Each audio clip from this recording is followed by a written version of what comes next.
Hi friends, it's Deanna Williston from Our Blooming Catholic Life. And if you happen to notice, I'm wearing the same clothes in a lot of videos. Yeah, my husband's away from home for a couple days. And while he's away, I am free to make videos as loud or as wild or as tearful or whatever as I want. Because he can't hear me. I'm not disturbing him at work. He's normally at work at the home office, and it's a very tiny house. So taking this opportunity to get a little bit ahead. This is the Wisdom of the Saints 365 Days of Inspiration with an introduction by Matthew Kelly. You know probably that I have a love-hate relationship with these dynamic Catholic books. Sometimes they use such what's the word for it? It's like boomer language is the only way to say. It's all these buzzwords and things that drive me crazy, but the ones that are collections I tend to really like. And I was given this book for free by St. Francis of Assisi Parish down in Towson, Tennessee when we were visiting.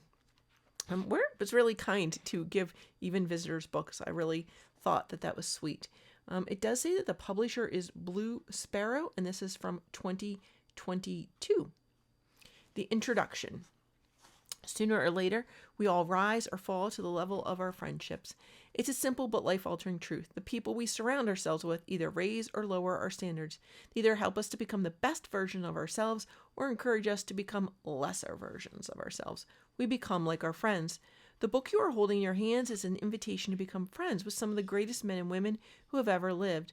In these pages, you will encounter the voices of the saints, their greatest insights into how to live well, their most inspiring wisdom for growing in virtue, and their most powerful advice for stepping into the heart of God. In order to fully embrace the experience, we first need to acknowledge a major obstacle to truly knowing the saints and accepting their wisdom. Far too often, we view the saints as unapproachable in their holiness. We think they are not like us, or that it is impossible for us to live the way they lived. We actually dehumanize them by placing them on pedestals and stripping away the reality of who they were as human beings. We minimize their own struggles to follow God's will, and we forget that the virtues they practiced and the wisdom they gained were developed in the ordinary moments of day-to-day life.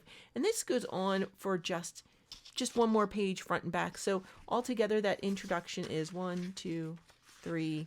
I'd say 3 sides of a page, but some of them are not very long. So I'm just going to say 1 page front and back and then 1 more side. It's pretty easy to tell where January begins. This book does not come with a ribbon or a bookmark. And so you're probably going to want to grab one because you're following it day by day. And you're thinking, oh my goodness, not some more, 20-minute reflection that I'm adding into my day. Nope. Look how short they are. They're pretty short, and they tell you it's not a virtue, I would say there. Does it tell us how that's set up? I'm not seeing where it explains the setup.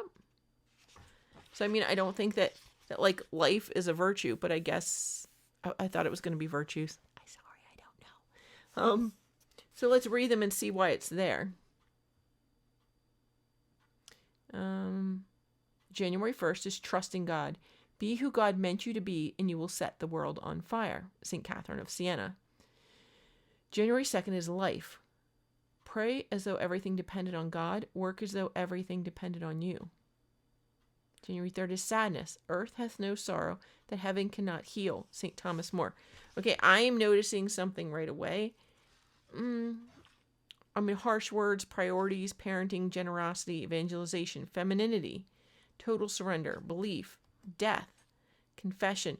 So you can flip through, especially when it's on a right-handed page. You can kind of flip and just see the topic. And if you flip by this page, you're going to see date. So, pick. I almost wish it was set the same, that like the categories were on the edges or the dates were on the edges. That's just the thing. If there's no headers, you're just going to have to look and find them. And they don't tell you where it comes from. They just tell you the saint's name because you're probably going to want to look it up and find more about it. I would. This is actually a decently long one on suffering by St. Louis de Montfort, but that's rare. They're normally just one little sentence. Oh, except when it's St. Louis de Montfort, he seems to have a lot of long ones. So that's good. But usually they're pretty short. Most of them are just one little sentence, but some of them are paragraphs. I can't find anybody else whose quotes are as long. Nope. That's St. Louis de Montfort again. St. John Paul the Great, that's longish, but not as long as St. Louis de Montfort's. But these are pretty short. I don't know. I know people are really enjoying it, and it is something just quick.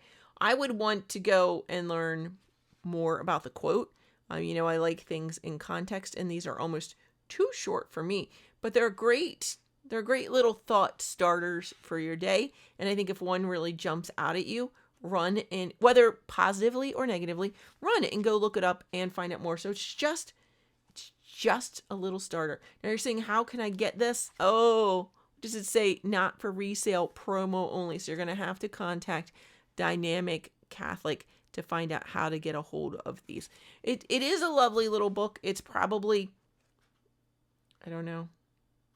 Like I said, I like longer passages, but maybe it would introduce me to some saints I don't know, or a different aspect of a saint that I didn't consider before. So it is what it is. It's a nice short little book. If you just want something that's like 1 or 2 sentences in the morning to get your day started, go ahead and grab this and get to know some new saints and some new sayings from those saints. And now, friends, let's say it in Latin. In nomine Patris et Filii et Spiritus Sancti. Amen. Benedicat tibi Dominus et custodiat te. Ostendat Dominus faciam suam tibi. Et misereatur, I'm never sure how to pronounce that word. Et misereatur tui convertat Dominus voltum sum ad te. Et Dominus bonus det tibi pacem. In nomine Patris et Filii et Spiritus Sancti. Amen.